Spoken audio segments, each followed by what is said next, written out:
Dani had lived in the city for 6 years, yet the spoken language around him still felt like rain on a window, familiar in shape, hard to catch.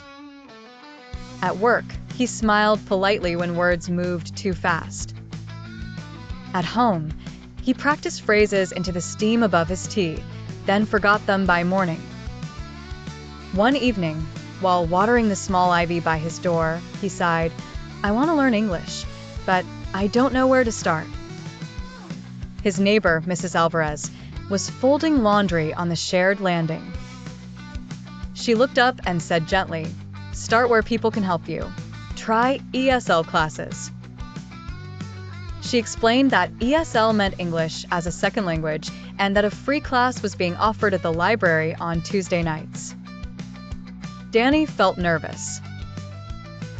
His mind filled with old, familiar thoughts. What if I am too old? What if I am the slowest one there? Mrs. Alvarez smiled, as if she had heard those thoughts before. "That's just your fear talking," she said. In CBT, we learn to question that kind of thought. Try replacing "I can't" with "I can begin." On Tuesday, Dani walked to the library with damp palms and a careful heart. The classroom was small and warm, smelling of paper, wooden desks, and fresh markers. Around the table sat a bus driver, a young mother, a baker, and a retired man who loved birds. They all sounded different, and yet their shy smiles were the same. The teacher wrote simple words on the board. Dani stumbled over them, then laughed when he mixed up sheet and seat. The whole room laughed kindly with him, not at him. That was the first thing he learned there. Mistakes did not mean failure. They were stepping stones.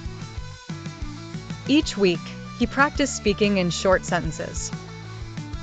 He learned to listen, to repeat, to ask again without shame.